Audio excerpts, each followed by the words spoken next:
from it. But at the same time, at the back of their minds in those Senate climbs is the duty of service to the people, and that's for them comes first, aside from the other parts of office, aside from the advantages it confers on them as privileged individuals in public office. But here in Nigeria, it is majorly about self. That self comes first, and that's why they so easily jump boats when they see that their nest is no longer feathered wherever they are. They quickly cross carpets, and without any shame, they do not stay with their especially contemporary politicians. Give it to the politicians of the First Republic. Many of them had ideologies, and they stayed with their political parties, and they remain with that ideology. But that generation is fast passing away, and we have the generations of the not so dependable ones, as President Goodluck Jonathan, ex-President Goodluck Jonathan, is saying this morning. Let's take a few paragraphs of that story, and then let's see what actually grouse or grievance he has against his colleagues. Former President Goodluck Jonathan on Thursday slammed Nigerian politicians, saying most of them are not dependable. Jonathan spoke at the 70th birthday celebration of a former minister, Chief Mike Ayegbeni Ogadome, in Benin, the Edo State capital.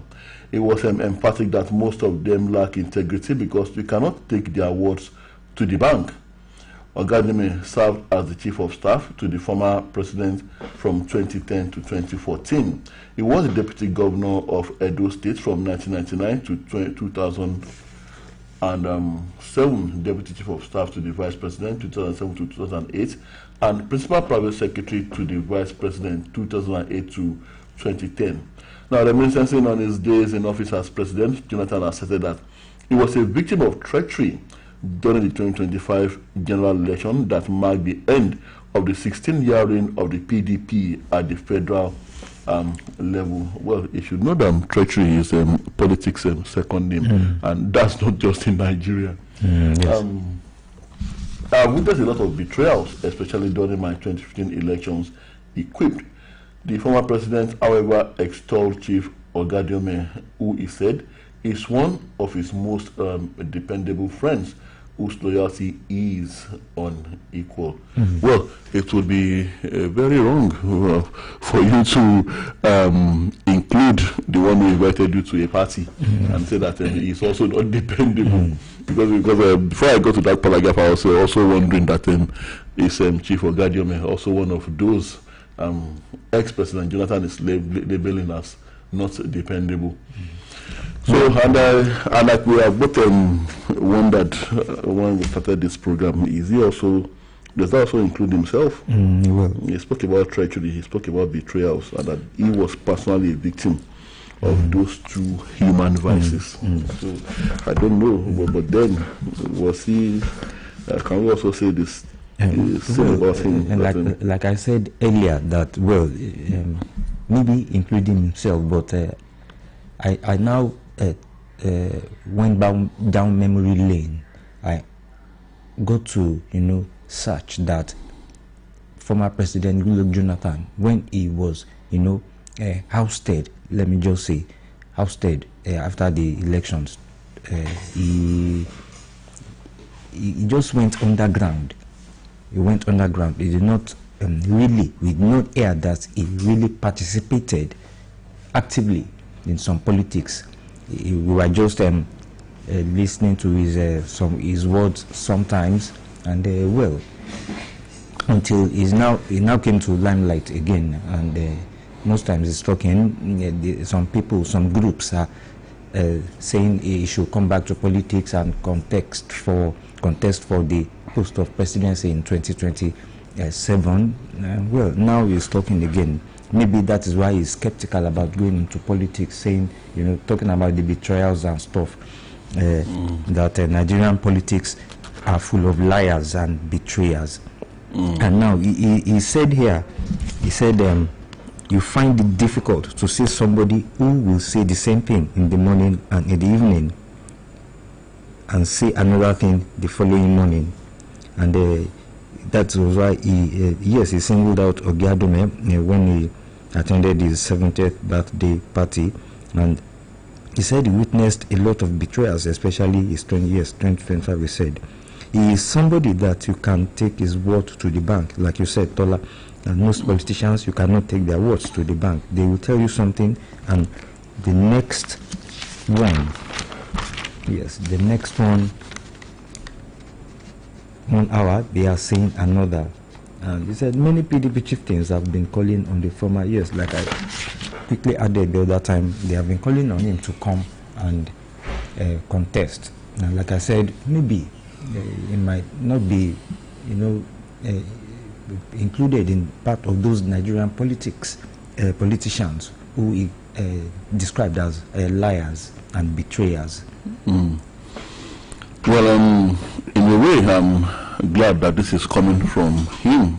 It's very rare that a member of the Nigerian political class will pass this kind of a damning verdict on his own.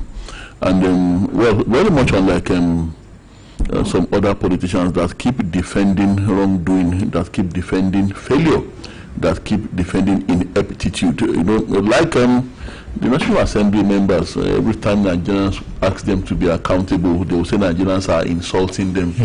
They get into office, and like I always say, it becomes them versus the Nigerian people. The same people, they went begging, cap in hand for votes. Now they get into that office, and then they see the people as wanting to pull them down. They begin to see the people as their enemies, the masses as their enemies, and they, like I said, they keep on defending wrongdoing and ineptitude, and they tell us that we are insulting them when we ask them. They call us rabble rousers, and all sorts of names. They have all sorts of names for the Nigerian masses, whom they credit with very little intelligence, like I always say. So if ex-President Goodluck Jonathan is saying this, I would say, well said. He has made a very valid observation, my own opinion here. And then, like I said, most of them are not dependable. And because they are not dependable, that is why many Nigerians at this point in time, aside the poverty issues, will gladly take money and then go to the ballots and vote for all the wrong persons, because they believe that they are all the same. So if you don't take that money, that in any case, they will still find their way into office, and they will still do whatever they like when they are in public office. So many Nigerians believe that that money is the only thing they stand to gain when it comes to. But like I said, well said on the part of ex-President Goodluck Jonathan, and in any case, he didn't say he was exonerating himself. Well, yes, to Rivers State now, people are expecting that the emergency rule imposed on Rivers State by the President Bola Ahmed Tinubu, well, is coming to an end, and President Tinubu has met Ibas, the sole administrator of that state, ahead end to Rivers emergency rule. The meeting, we don't know what it is about, and President, well, ahead of the termination of the 6-month emergency rule in Rivers State, President Bola Ahmed Tinubu Wednesday met with Administrator of the State, Vice Admiral Ibas, retired at the State House, Abuja. The emergency rule will terminate on September 18, and suspended Governor Siminalayi Fubara is expected back in office. There was no statement from the presidency on what transpired at the meeting, but sources suggested they were part of consultations on the next steps for the state. And the president, who is on vacation, may not return to the country before the expiration of the emergency rule. And, well, the president, in a nationwide broadcast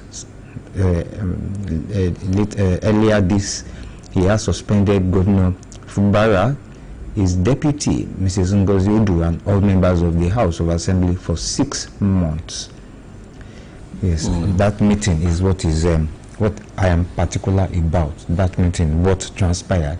I guess Mr. Ibas went to submit his report to it's rounding off report. I guess maybe that's what he went to submit to Mr. President. Well, me, I'm guessing that, you might be right, but what if he attended that meeting maybe to extend the emergency rule for another 3 months or so. Oh, it wouldn't be him asking for the extension. He has no say over that. It's those who put him there that will decide whether they want him to continue to be there or not. But then, Mr. Wike, the former governor, now FCT minister, has given us an idea of what's going to happen next. He said the coast is now clear for the end of an emergency rule. Though it didn't state categorically that Mr. Fubara will be back, but then you can read between the lines. Mr. Fubara has been the good boy. Yes. And then he, of course, he gave away all the local government chairmanship seats. He gave it away to Mr. Wike on a platter of gold. They are both PDP. With the APC, curiously, took majority of the seats. And they are saying that those APC were Mr. Wike's boys. Though he is in the PDP. So part of the T's and C's, terms and conditions for an end to emergency rule, to have a non-extension of emergency rule, and for Mr. Fubara to return to his seat. Like I said before, Bimbo, have you heard him speak? In a long while, he hasn't said anything. Even after the local government council elections, normally even if just to say that whether the elections were free or fair, let's even say that the elections were free and fair, and those are acceptable to him. But he has kept mum. He has said nothing. He hasn't said anything. Ditto for his lieutenants who have been speaking on his behalf. They have been reined in. So the condition is that he would be the good boy. Maybe they will give him some time to actually study things and actually make some investigations to make sure that he is not being the bad boy behind the scenes and giving the semblance of being a good boy. But then he has been a good boy, Bimbo. So you can easily, unless things tilt at the last minute, you can easily predict what is going to happen next. The man, I guess, will be back to his seat quite soon. Yes, I think sometimes later in the month. And yes, you have said it all. Yeah, he will be a good boy. Yes, and he will continue to be a good boy until his tenure ends. Except it will has some, some agenda. You understand? And what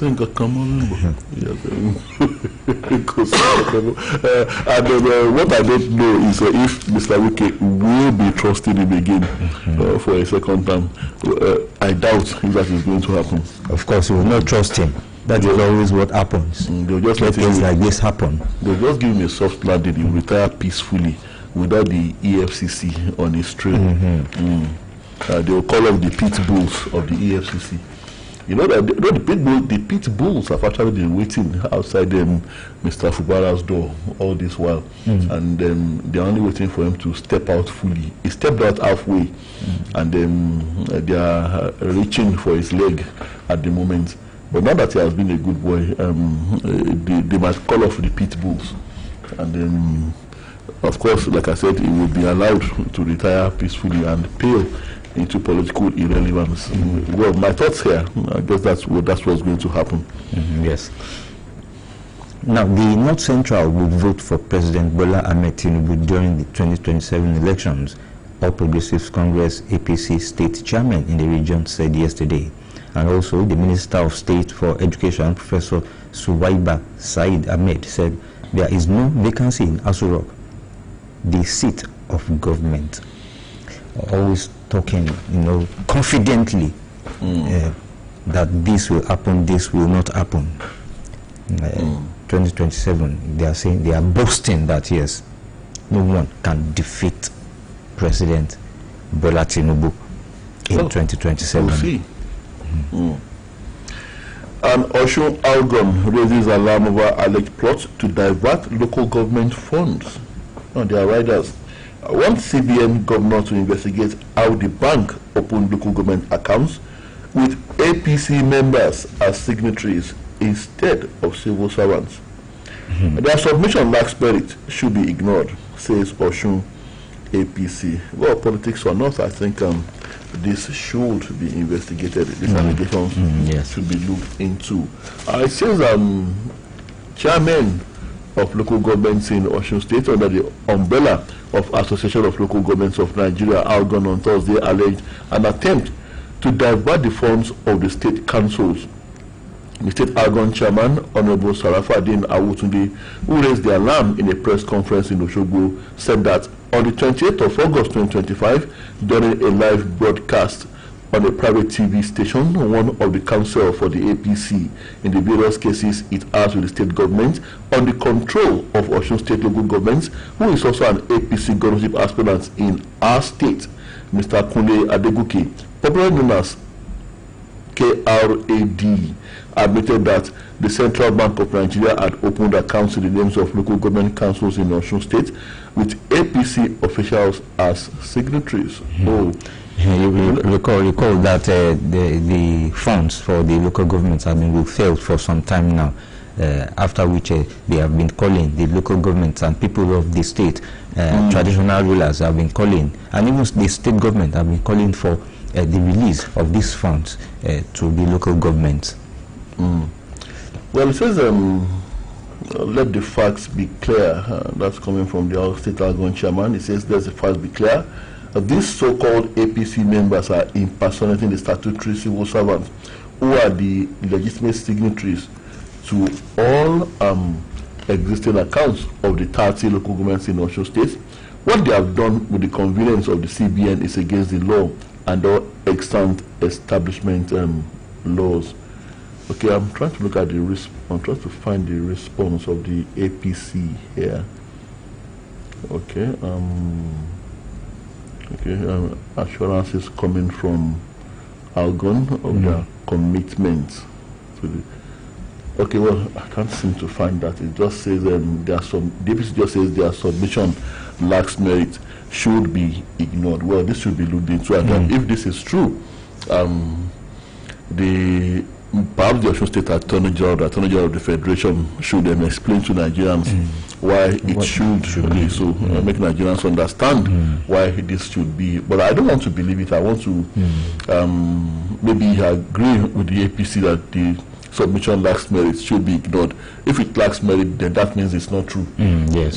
If I'm to interpret what it means, or lacking merit also means that maybe what they have done, if indeed they have done what the Algon chief said they have done, maybe they have a reason for it, maybe they have a defense for it under the law. Yes. But then that's why I said it should be looked into, it should be investigated, and let the people, the masses, have a clearer picture. Yes. I believe it is just a claim. Just a claim. 1,844 killed in southeast Nigeria between January 2021 and June 2023, Amnesty International. And that's just what has been documented. That's what we have on record, aside from what has not been recorded. It could be much more. The figures could be much more. Yes. Now, still talking security now. The military has stepped up battle against terrorists to secure farmers in North, and troops have foiled 545.8 million naira oil theft last month, says the Defense Headquarters. And let me just go through this. I'm seeing this again. The Nigeria Air Force airstrikes kill 15 terrorists in Sambisa Forest. Let me go through some of the excerpts here. Troops will sustain onslaught against terrorists and bandits throughout the farming season and beyond to allow farmers within the conflict zones carry out farming activities unhindered. That is according to the Defense Headquarters. The Military High Command gave the assurance through the Director of Operations, Major General Macros Kambie, during a news briefing at the DHQ yesterday.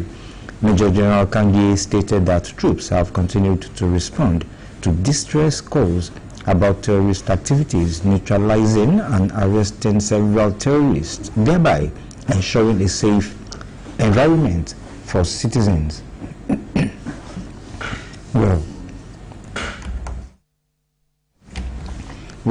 I think the troops have tried to, secure farmers in the north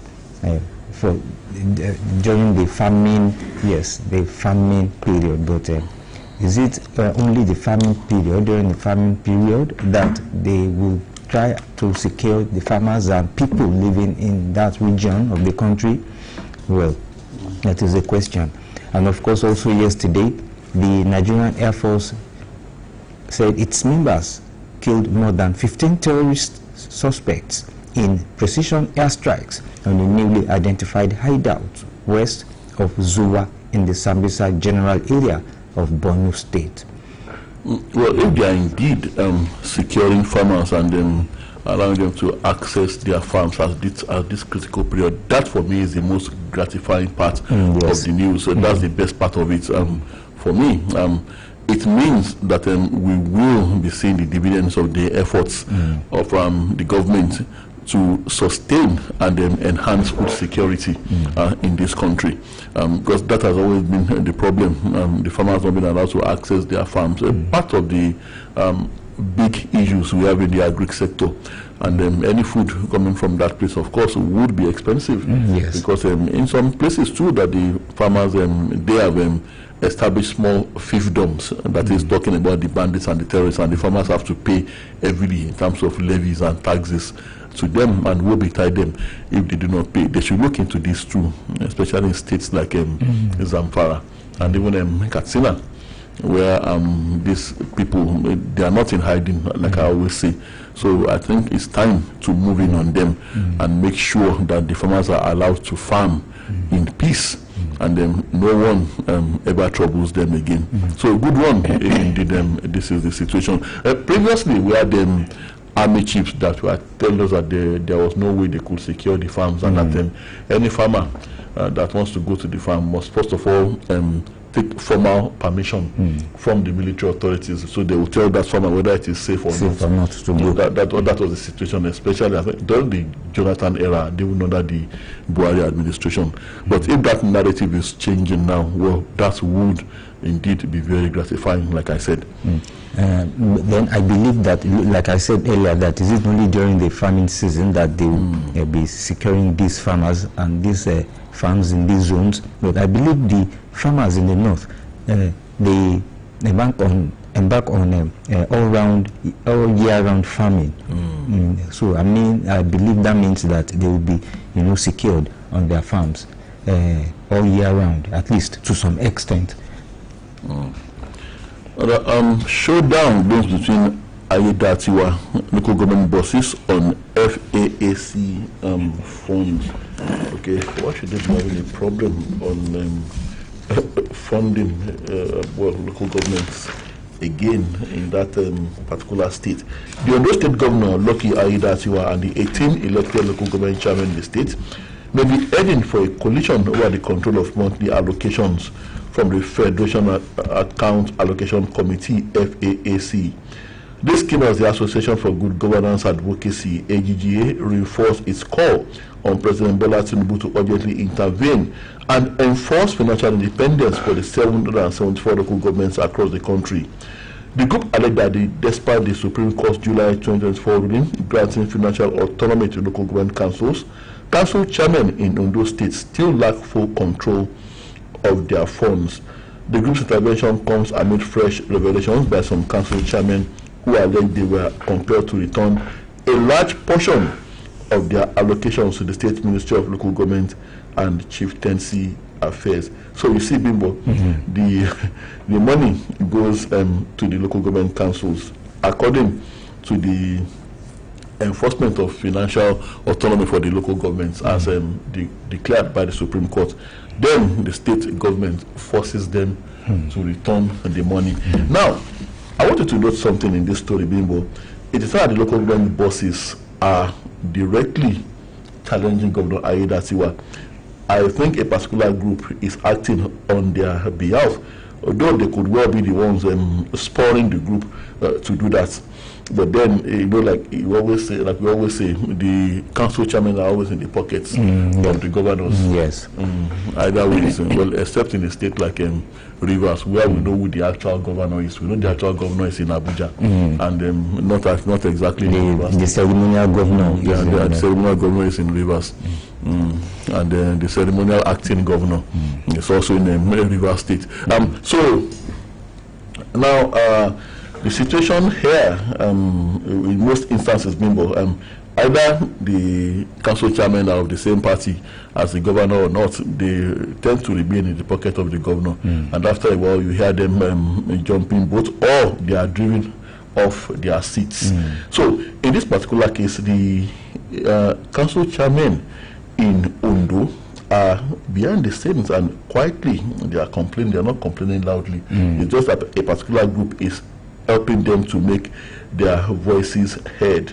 And so that collision course, I don't know if the collision eventually happens, it would be like this DAF truck, this heavy duty truck, yes, now colliding with a Volkswagen Beetle. Yes. And you know what would happen in that particular situation. I remember that DAF truck then. I do not know whether it was true or not, that there is a part of the truck that they pour alcohol or drink inside.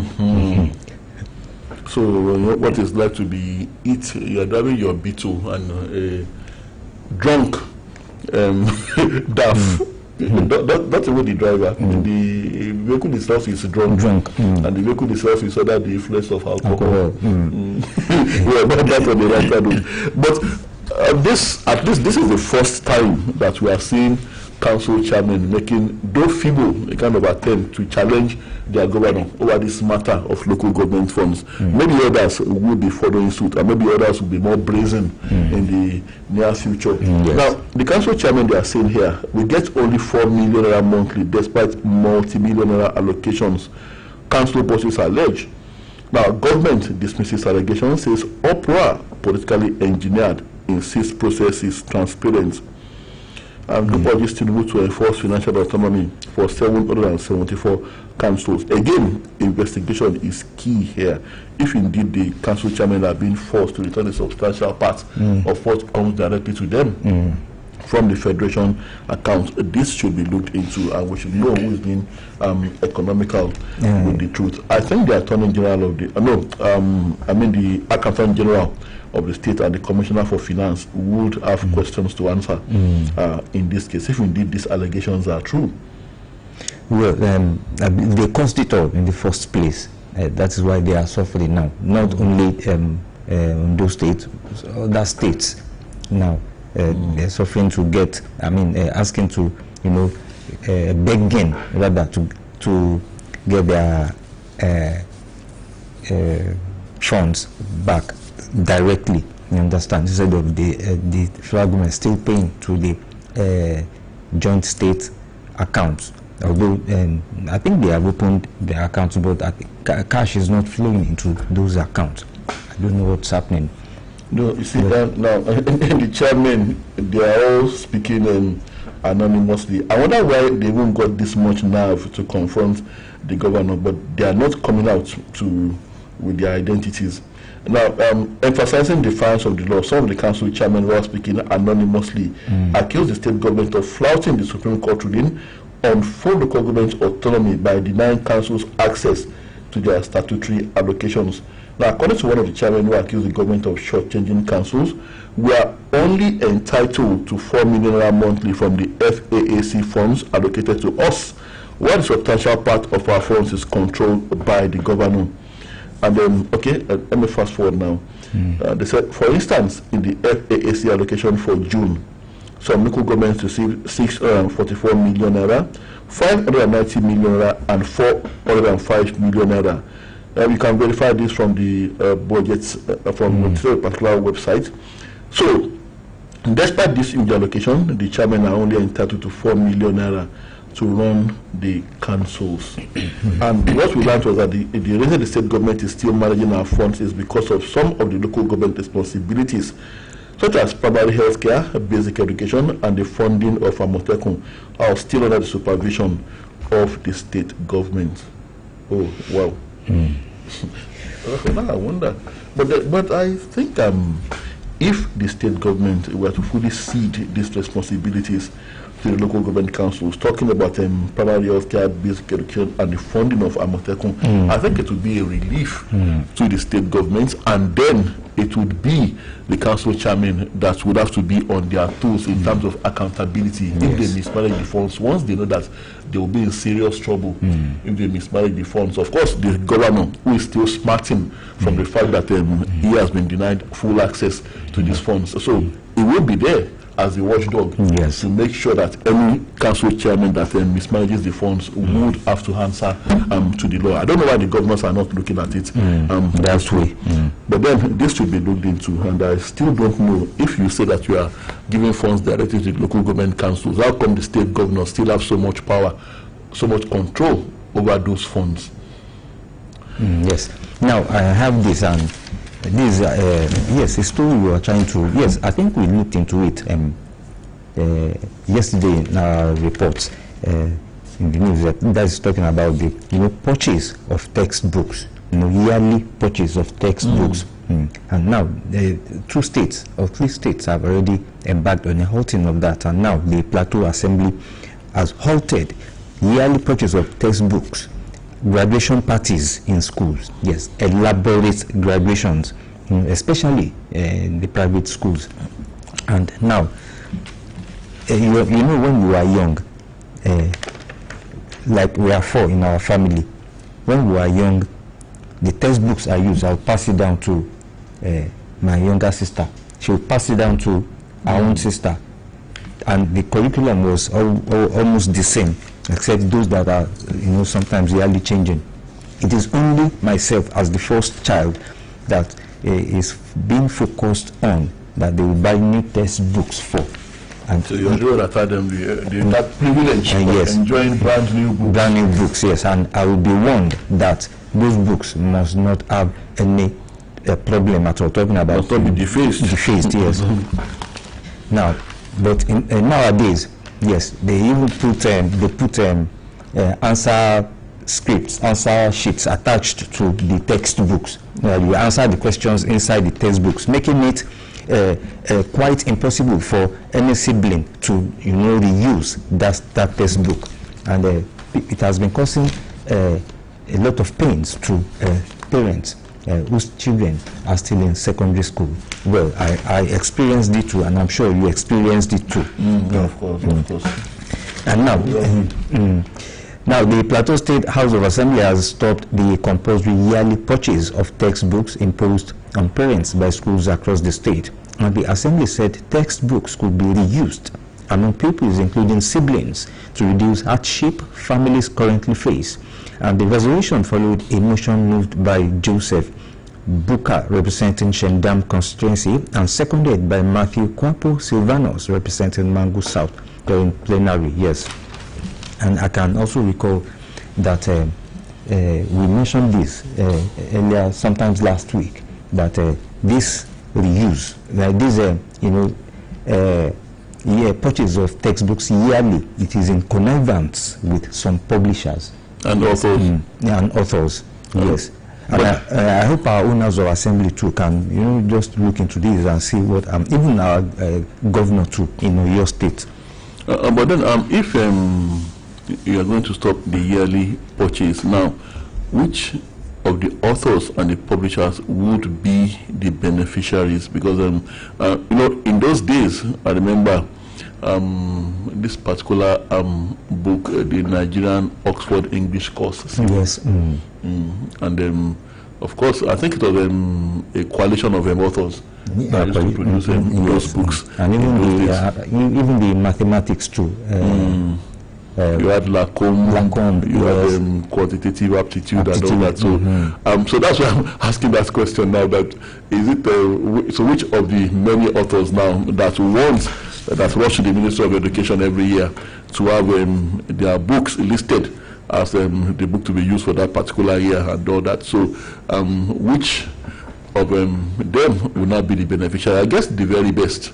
Because I have seen a situation where many of these authors, they claim to have written textbooks, to have produced textbooks, and when you open some of the textbooks, you see very bad English. Yes. You see rotten English. Yes, I've witnessed the before. I've seen it before, yes.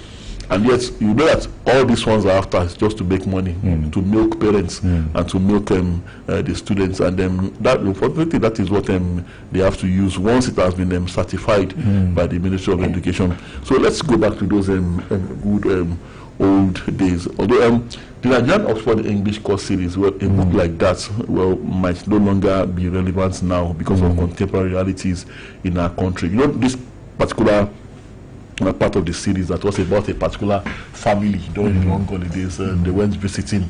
That time we had 19 states, and they went visiting every state of the country, one by one. You know, Mr. Baku. That was the name of Mr. Baku. Mr. Baku. Their children, Biola Daladi, if you remember very well at that time. But then, of course, we have more than 19 states now, and the realities of the time. Which family would not take that risk? Petrol or something, because they went by road much of the journey. So, the cost of petrol, then of course, their country, security risk and all that. So that's why I said that kind of narrative may no longer be relevant now. Aside from teaching us English at that time, that book sought to integrate us and tell us about national unity and what a wonderful country we had at that time, and we would still have, but if not for the politicians that came and ruined everything. But then, like I said, the very best of authors, we must also look into that. Which of the authors are we now going to be engaging, and which of the publishers, that will make sure that our children get the very best. If we are to stamp out this yearly purchase of textbooks and multiplicity in the production of textbooks. Public sector investors responsible for increase in CNG price. Nigerians have recently had to pay more. Yes, CNG. of course. People have been asking. Yes. I had this news. I think 2 days ago that the price of CNG too. I think they said subsidy has been removed also on the CNG price. Well, and the prices have increased now. The investors have been blamed. But why can't the government be the biggest investor? Well, it's time to open the phone lines. Time to hear from our highly esteemed listeners out there. Hello, good morning. Good morning, sir. Good morning. Good to have you. That CNG, we got to talk about it. I heard about it. I think it was on Tuesday. They said it has increased. Yes. Now, it buttress what we've been saying is all this. There's nothing the government of this country can organize and the tax can be successful. You can, we all know now. By the time they say shift from petrol, shift to CNG, that CNG is going to get a lot of burden again. Some people, some players will be there, and after they want to make their profit immediately. You know, the way we live in this country, we want to make profit immediately, so that so we don't carry something close. So whether you buy it at 2,000 naira, they don't care. Everybody just wants to, because those guys there are big players, so they want to make their profit. And government, they avoid their goals. So they have their hands there. So that's what it's really going to get it. Then I need to look at government, autonomy, the state and the federal government. When the Supreme Court they said this last year or so, what I said is still sanity today. And I said the federal government has the economical with the truth. What exactly like if I say who has been going to court and all that. This is not a court issue. Go to the national assembly and pass this thing and everything will be fine. But that thing, they are avoiding the reality. They want to be doing the bank or we don't want an institution. This is not politics, it is administration. You can do that in politics. But in administration you cannot do it's either you go straight or you bend. So thank you, good morning. Thank you very much, sir. Thank you. 0055009850. Hello, good morning. Hello, good morning, Mr. Tola. Good morning. John calling from Ilorin. Good to have you, Mr. John. Former President Jonathan said most of the Nigerian politicians are not reliable. Well, he's simply telling Nigerians that I'm not going to mess myself up. I'm not coming out to contest. Wike said it just a week ago when he was addressing his usual media party. When they asked Wike, they want Jonathan to come back to PDP and contest. Wike, even though he talks too much, told him the truth. Stay as an elder statesman, because those who call you to come out will end up betraying you. And that is the truth. He has just told him the truth. And thank God himself is repeating that truth. Because we can know very well that in that PDP, there are a lot of people that are not even in Wike camp that will never vote for any candidate except than the Lion of Bodidom, like he used to call him. He knew that even those who want to stabilize the PDP is not against 2027, it's against after 2027, so that they can have a go at maybe they want to contest for president or anything. They want to stabilize it after 2027, not against Tinubu. And Jonathan has seen this handwriting on the wall that even if it comes to that PDP, the same people call him will vote for the land of God still law, and he will end up messing himself. So they all understand this thing very well. So if anybody comes into politics in Nigeria, it's what you will eat and what you will be. So Wike is not doing anything wrong. A typical Nigerian politician, he knew he's eating in APC, let me remain in PDP.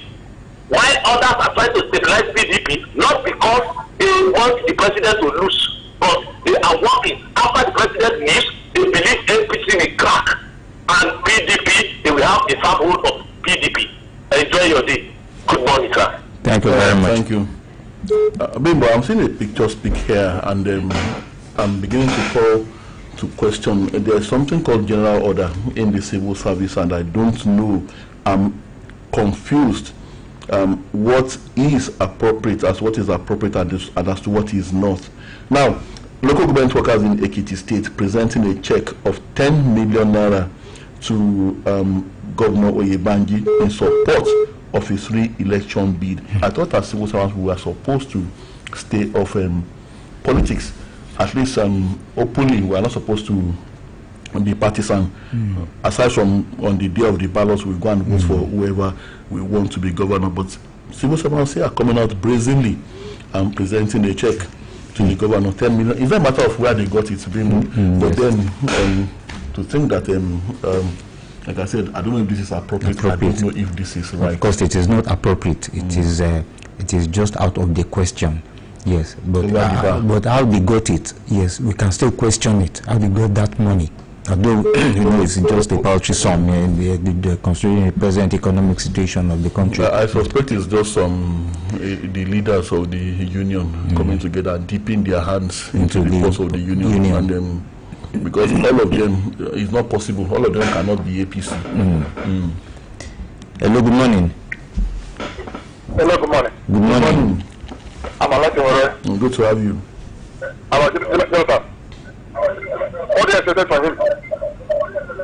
Yes, they said listen. You know how they said him last time? Supported him, pushed him, done a jeopardy for you. They're not perfect.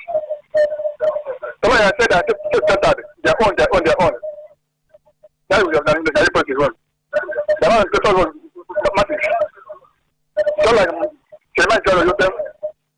Who is doing well? For the people. That is the people for you. Until the election, they say to win the number central. God is making money. They say what they like. Come to this judge. God knows what's going to happen. Thank you much. Thank you very much. Still on the Ekiti local government employees, I wonder how Governor Imanji would have reacted if they had decided to present that check to the PDP candidates or the PDP aspirants in support of his bid. Hello, good morning. Good morning, Bombala and Tola. Good morning. The peace of the Lord be with you in Jesus' name. Amen. Adedadowu is calling from Okeo. Good to have you, sir. That most Nigerian politicians are not dependable. I suspect that former President Goodluck Jonathan, that most of them lack integrity. He added that treachery and betrayal are part of most of them. That that you can't take their word to the bank. It is very good. These are coming from an insider, a real and big insider. So that, like Tola has said, the politicians will not be abusing us that we are telling lies against them, that we are rude to them. This is crystal clear. That's their nature. Well, it is very good, once again, that an insider has said this. These statements are 100% correct. But should it be so? Do these people know that with this lying, treacherous, undependable lifestyle, portray them as ungodly and wicked people? Do they know that lying, treacherous, and stealing people, unreliable people, do they know that they will not go unpunished? Like I used to say, if they have eyes to see, they will see some politicians who had ended up badly, and some are now even biting their lips in regret. The politicians in power now should learn and be dependable. In conclusion, concerning the local government funds, more income for the 3 tiers of government, unfortunately, regrettably, more underdevelopment for the local government areas. Is that not paradoxical? Is this not an act of betrayal against the people? Will God not judge them? We are warning them. Thank you, Adida Ofe. Thank you very much. All right, thank you. All right, time is fast spent, and then we have to go on conversation on this one. We cannot take any more calls. We'll be back same time tomorrow morning, God willing. My name is Tola Teriba. And my name is Bimbo Akombi. Thank you very much for listening, and enjoy your day.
ènìyàn ìpínlẹ̀ Ọ̀yọ́ ló mọ rírì ètò ìṣèjọba omi tuntun lábẹ́ ìṣàkóso ọlọ́lá jùlọ gómìnà Olúṣèyí Abíọ́dún Mákindé, pàápàá lẹ́ka ètò ìlera tó péjú owó pẹ̀lú ìbámu ọmọdé aláboyún àtàwọn ìyálọ́mọ tí wà lálàáfíà ní ìtẹ̀síwájú àgbéyé àti àwòye àṣẹ̀ṣẹ̀bí oúnjẹ fọ́mọ tuntun jòjòló lómi ọyàn ìyá rẹ̀ fóṣù mẹ́fà àkọ́kọ́ ní kété ìbímọ láàrin wákàtí kan ìgbẹ̀bí ọmọ rẹ̀ nílé ìwòsàn gbọ́mọ tuntun jòjòló sọ́yàn fún ìbẹ̀rẹ̀ ìjípépé ọpọlọ okun àti agbára lẹ́yìn eléyìí fọ́mọ rẹ̀ lọ́yàn pọ́nbélé láì fi omi àgbo tàbí oúnjẹ kankan sí àfikún bó ti wulẹ̀ kó mọ fóṣù mẹ́fà gbáko. àǹfààní eléyìí lọ́mọ tuntun jòjòló yóò fi wà ní ìlera tó jí pépé. ọmọ tuntun tó mọ yàyà rẹ̀ fóṣù mẹ́fà lọ́pọlọ rẹ̀ máa ń dàgbà. ìdènà àwọn àjàkálẹ̀ àrùn ìgbàláyè àwọn èròjà aṣaralóore àti afáralókun fi yàtọ̀ láàrin àwọn akẹgbẹ́ rẹ̀. ìyálọ́mọ tó ń pèsè ọjọ́ iwájú rere fọ́mọ rẹ̀ ní sàmúlò ìlànà gbígbọ́mọ sọ́yàn fóṣù mẹ́fà àkọ́kọ́ kọ́mọ lè dàwòye. ìkéde ló wá látọ̀dọ̀ ikọ̀ àárín àti iléeṣẹ́ ètò ìlera ìpínlẹ̀ Ọ̀yọ́.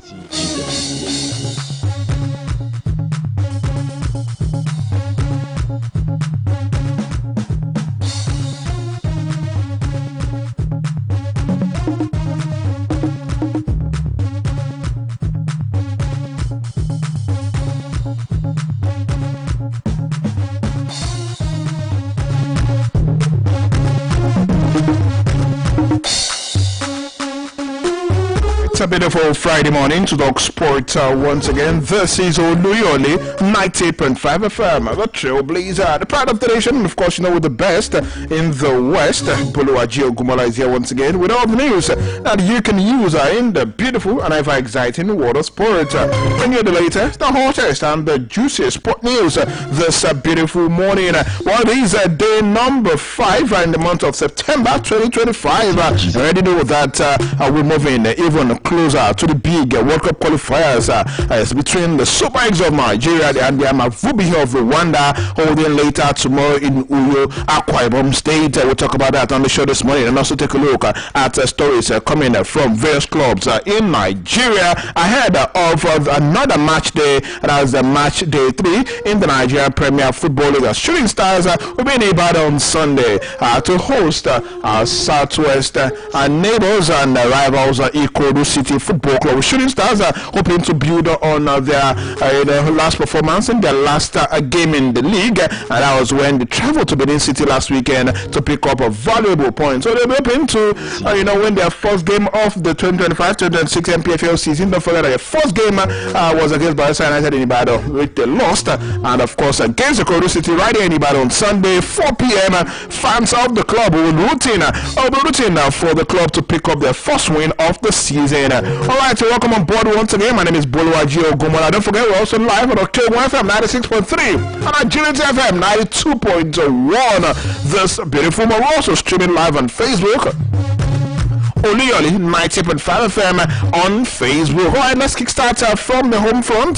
Just like I mentioned earlier, Shooting Stars Sports Club of Ibadan. Yes, they have this big game on Sunday, 4 p.m. Lagos Army Stadium. The game with the Ikorodu City, and of course, don't forget that during the summer transfer window, they raided the Ikorodu City, and also including picking up their coach Nodinawero.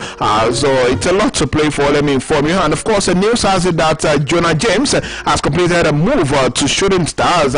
James signed a 2-year deal with Shooting Stars, joining from Libyan club Najim Raifi. Well, the transfer marks a significant step in the career of James, bringing his talent to the MPFL. He will be hoping to make an immediate impact with Shooting Stars in this 2025-2026 season, and of course, he's expected to make his debut for the Oluyole Warriors in their Southwest derby against the Ikorodu City later on Sunday. I'm informing that that's not the only game that will be going down over the weekend in the MPFL. More matches will be played. Let's go straight to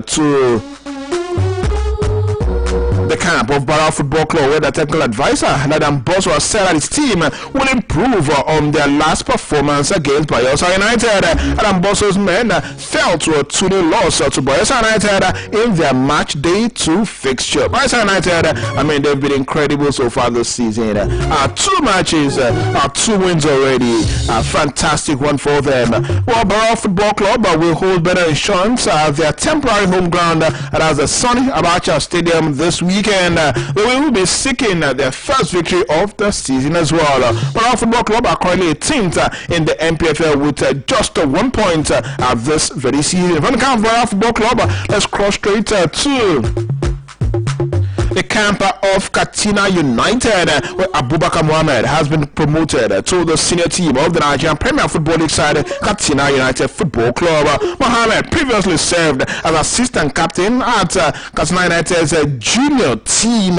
Yes, that's their youth team. The midfielder's exceptional skills and leadership qualities earn him the much deserved promotion. Katsina United currently sits 11th on the table with 3 points from 2 matches. The Changi Boys will face Caterpillars in their next fixture this weekend. The match day 3 encounter is billed to take place at the Mohammed Diko Stadium in Katsina this very weekend. And of course, talking about the Nigeria Premier Football League still this morning, and of course their broadcast situation, it's no longer news that the MPFL have ended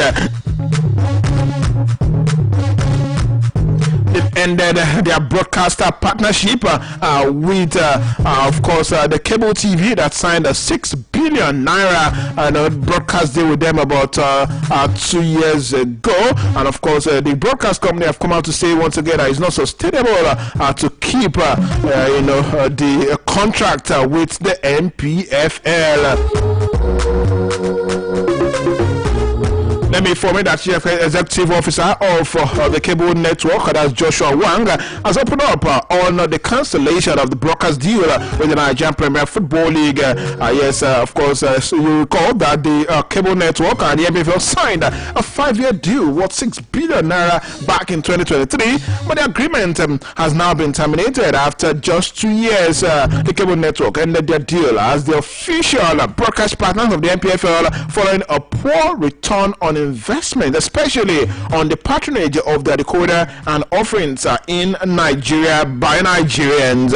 Wang also affirmed that this in Abuja in an event organized by the NPFL, says, and I quote, since the cable network has been the broadcast partner of the NPFL during the past 2 seasons. We have tried to meet our promises to promote and broadcast the NPFL, but unfortunately we are here because of these economic issues. We are not making it as a business partner for the pay TV business to be sustainable. Everything is business. We don't have the capability to continue. And of course, chairman of the NPFL, Honorable Benga Elegbele, also revealed that the 5-year deal didn't pass the 2-year probation that both parties actually set. According to him, signing with the cable network that time, we said that the first 2 seasons are probatory. After that, we would discuss again on how to go further. Our last match in Ikorodu between Ikorodu City and Kanemi Warriors was live on NTA. We will still be going ahead with that until we finish the current discussion regarding the broadcast. And of course, last week, Elegbele led the NPFL board to meet with the management of NTA to seal a new broadcast partnership for the league. But the future of that arrangement is currently uncertain. No thanks to a premature reshuffling of the station's management by President Bola Tinubu. Recall that President Tinubu appointed Rotimi Pedro, whom the NPFL board met as a new DG with NTA on the 28th of August, but the appointment has now been reversed after the President ordered the reinstatement of Saliu Abdullahi Dembos to complete his 3-year tenure as the NTA DG on Tuesday. So if Dembos will continue with that deal, only time will tell. Not about certainties in Nigeria, honestly. But then, let's move. And quickly talk about Nigerian Women Football League this beautiful morning, where Nigerian Football League board has announced the groupings for the 2025 edition of the NWFL Championship, which will take place in Abia State, the southeastern part of Nigeria, from the 11th to the 21st of September 2025. The championship, which is the second tier of women's football league in Nigeria, continues the NWFL's 2025 calendar following the successful 2024-2025 Premiership Super 6 held earlier this year in Ikene. Group A has Royal Queens Football Club, Gallant Queens, we also have Casmog Ladies and First Mahi Babes, while Group A2 has Sunshine Queens, Fortress Ladies, Unification FC, and Kwara Ladies. In Group B1, we've got Pelican Stars who are paired with Ahudiyena Coins, Wasback International, and Choosing Generation Angels, while Group B2 has Ocean Babes, Ghetto Tigers, Mojo Queens, Delta Queens, and Emo Strikers Queens. But according to the organizers, teams in Group A and A2 will be hosted in Umuahia, while teams in Group B1 and Group B2 will be hosted in Abiriba. Winners of each group will gain promotion to the 2025-2026 Nigeria Women Football League Premiership season. Don't forget that Oyo State now have a female football team, that's the Paysetters Football Queens, Paystar Queens Football Club. Of course, the team was actually unveiled sometime 2 months ago, actually, and of course we're hoping that they will find a slot in the league and also have our ladies play in the league right here in Nigeria as well. Moving on this beautiful morning, let's talk about our national team, starting with the Golden Eaglets as Nigeria under 17 national football team. The Golden Eaglets have discovered their opponent for the forthcoming WAFB under 17 championship as the 5-time world champions who were placed in Group B alongside Benin Republic and Burkina Faso. The regional cadet competition is built to kick off on the 20th of this month in Côte d'Ivoire, with all participating teams battling not only for the trophy but also for qualification tickets to the 2025 Africa Under 17 Cup of Nations. Group A, on the other hand, houses the host nation as Côte d'Ivoire, Ghana's Black Star Satellite, and Nigeria Republic. The Golden Eaglets coach by Mano Gadba will begin their campaign against Burkina Faso before facing Benin Republic in what promises to be a highly competitive match. Gadba and his technical crew have been fine-tuning preparations in Abuja with a pool of younger talents eager to stake their claims for sport in the final squad. Nigeria remains the most successful nation in under 17 football globally, having lifted the FIFA under 17 World Cup 5 times. However, the immediate focus will be on navigating the WAFB qualifiers, which serves as pathway to the continental stage. The top 2 teams from each group will progress to the semi-finals, and only the finalists will book tickets to the 2025 AFCON under 17, which in turn serves as a qualifying tournament for the FIFA under 17 World Cup 2025. With Ghana, Burkina Faso, and Benin Republic all boasting strong youth setup in recent years, the Golden Eaglets will need to be at their very best as they are to restart, as of course restart their dominance in the WAFU region. We believe in our Golden Eaglets. I believe that they will go all the way from the male under 17 team to the female under 17 team. Head coach Bankole Oluyole has invited a total of 30 players to camp of Nigeria's under 17 girls, the Flamingos, as the team kickstarts preparation for this year's FIFA under 17 Women's World Cup Finals taking place in Morocco. Invited are 4 goalkeepers, 9 defenders, 9 midfielders, and 9 strikers. 2022 FIFA World Cup bronze medalist Nigeria overpassed South Africa and Algeria in the qualifying series to pick a ticket to the first ever 2014 FIFA Under 17 Women's World Cup Finals, which will be played in Morocco across 4 venues, of course, in 2 cities from the 17th of October to the 8th of November. Venues are marked for the competition. The first of 5 straight final tournaments to be hosted by Morocco at the Prince Moulay Alassane Sports Complex, the Prince Moulay Abdullah Sports Complex, the Al Barid Stadium, and the Mohammed V Football Academy. The invited players are expected in Abuja. Yes, on Sunday, the 7th of this month. All the players, let's take a look at them one after the other. Goalkeepers, we've got Elizabeth Boniface, who plays for Abia Angels, Onyechi Opara from Imo Strikers.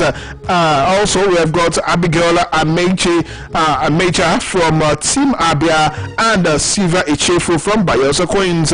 We also have 9 defenders, 9 midfielders, and of course 9 strikers waiting to do battle and give us a fantastic representation.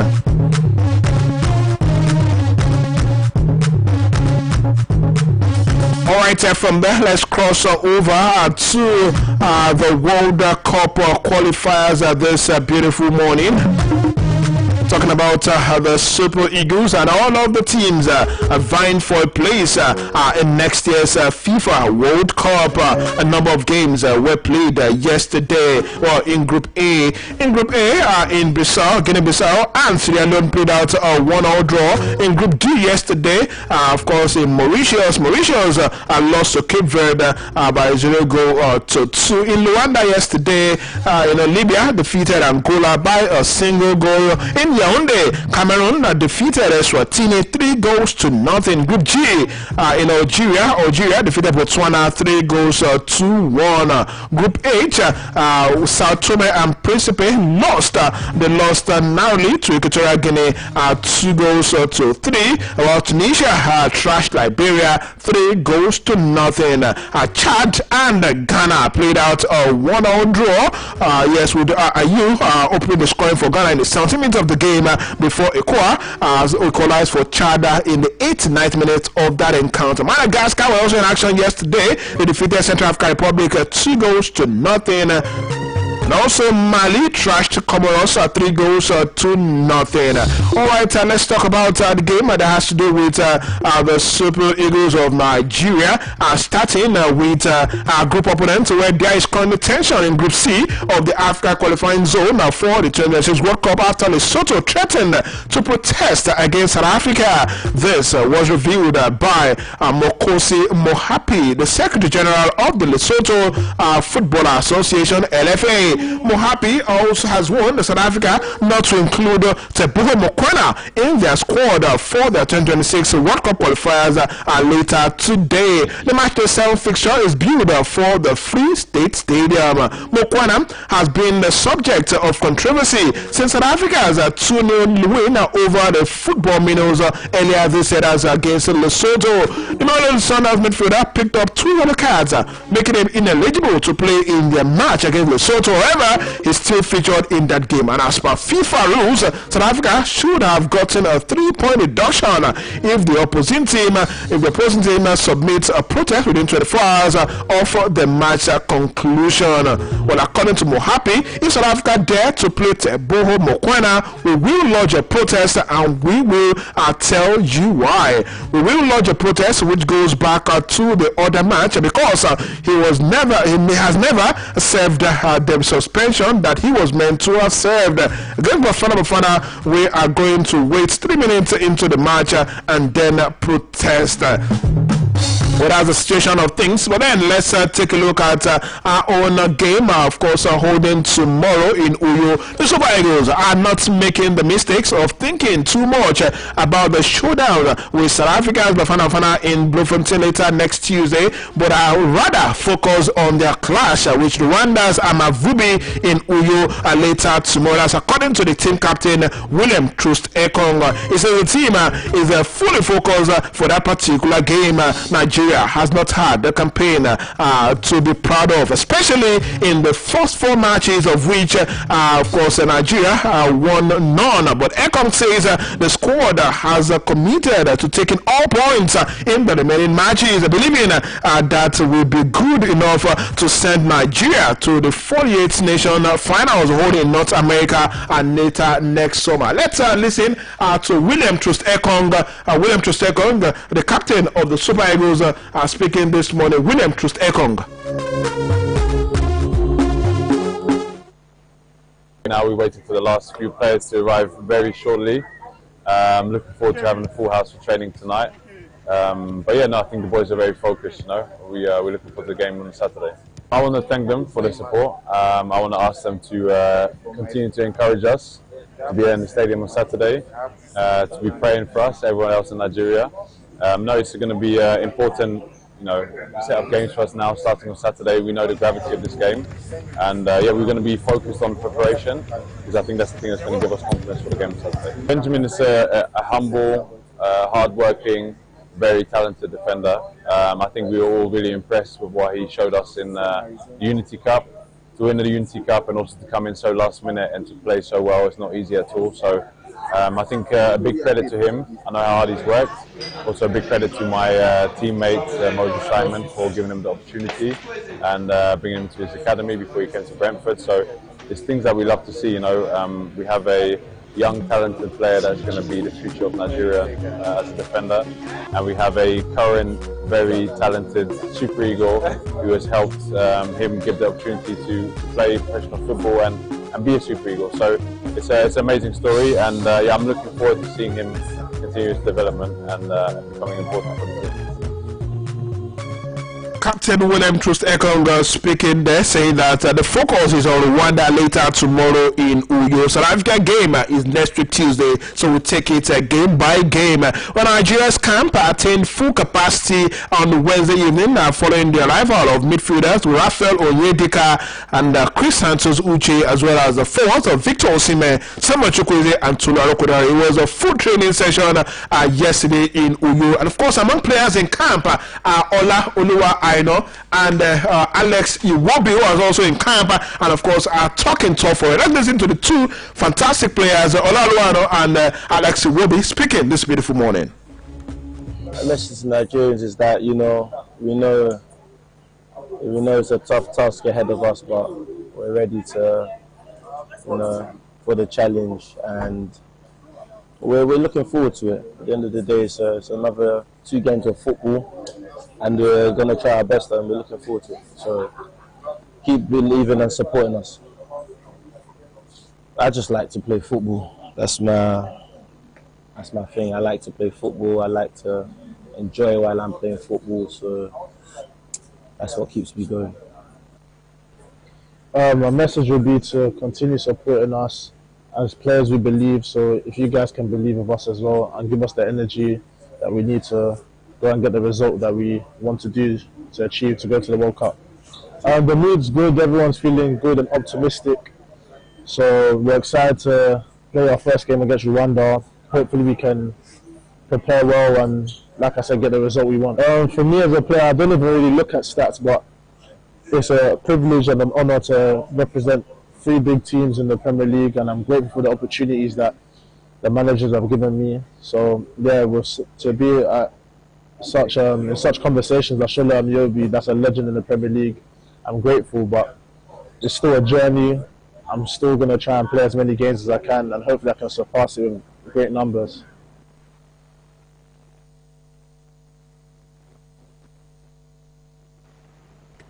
My message will be to continue supporting us as players. We believe, so if you guys can believe of us as well and give us the energy that we need to go and get the result that we want to do to achieve to go to the World Cup. The mood's good, everyone's feeling good and optimistic, so we're excited to play our first game against Rwanda. Hopefully we can prepare well and, like I said, get the result we want.